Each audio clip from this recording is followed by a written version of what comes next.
Chilean Patagonia, one of the world's few remaining truly wild places. A landscape of stunning beauty, endlessly open and untamed. A place of incessant brutal winds, frigid waters, unnamed and unconquered peaks. A land so majestic and mysterious. Its siren call has seduced global adventurers for centuries.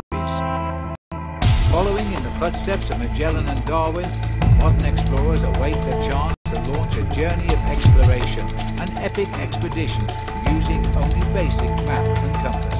Trekking, mountain biking, and kayaking in the toughest and southernmost adventure race ever run, the full length of Tierra del Fuego. It is the WPER Patagonian Expedition Race at the end of the world. Chile stretches 4,300 kilometers along the southwestern coast of continental South America. The landscape of Tierra del Fuego is the ultimate in diversity. Immense pampas or treeless plains dominate the northern portion of the island. The other end is covered with the southernmost native forest in the world. Backdrop of majestic peaks protect wild rivers, fjords and inlets that make up the many channels of Tierra del Fuego. Such diversity provides ample opportunity for unique flora and fauna. In the south, it's the Beagle Channel in the shadow of the Darwin Range that defines the limit of one of the largest islands in all of the Americas. Tierra del Fuego is contained on the north by the Strait of Magellan, the most important natural passageway between the world's two great oceans.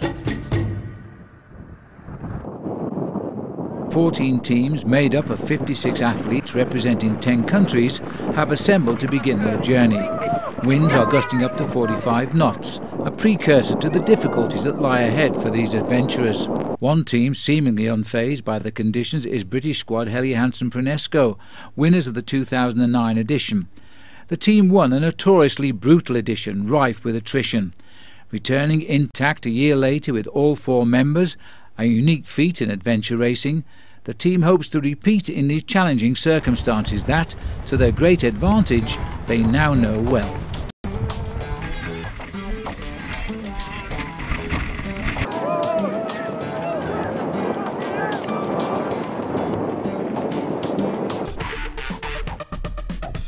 Destination in the morning light, Pleistocene-era rock formation and shelter that's a control point. The lead teams make it in about 6 hours, taking little or no rest in the cold, with a thankfully short night in the far southern hemisphere's summer season. All of the race favourites are here for the mandatory check-in, and gone as soon as possible.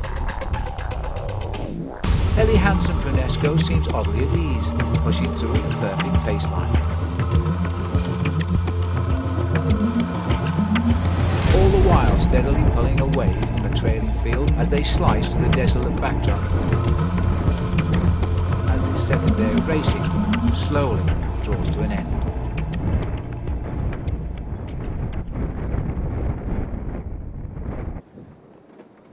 As the race moves into the mountains of the Darwin Range, it crosses the boundary of the Wildlife Conservation Society's Caraquinca National Park.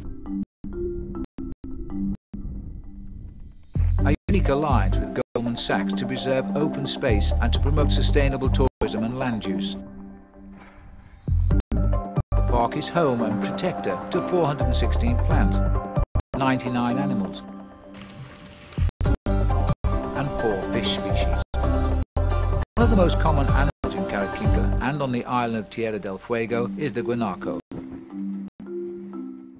While the race leaders circumnavigated the ropes and swam the fast frigid river, other teams such as the Canadian squad Untamed New England have skirted the banks with its thick shrubbery to arrive for a wild and frigid ride.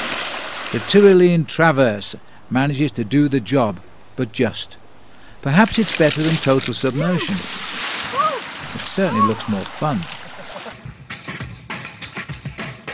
In dawn's early light, an eager field of racers rises and prepares in anticipation of a liquid journey. As the teams prepare their vessels and gear, across the channel on the far shore the race is winding down for one team. the team makes their way to the isolated point that projects into the Beagle Channel with little fanfare, ready to claim their victory.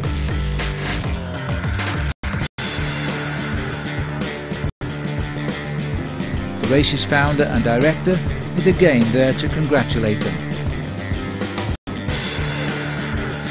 The team that won this race a year ago returned intact and repeated that feat gracefully. The sole remaining team moves in at their steady fashion, a tactic that brought them to the brink of being the 7th and final team to complete the 2010 and 8th edition of the race.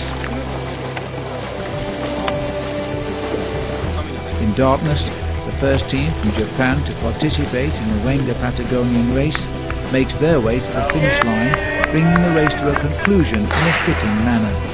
In the end, 7 teams finished the race with Helly Hansen-Brunesco at the top, winning in 5 days, 6 hours and 8 minutes. Congratulations again to repeat winner Helly Hansen-Brunesco, the exemplary team that not only dominated the event, but represent the ideals of the Wenger Patagonian expedition race.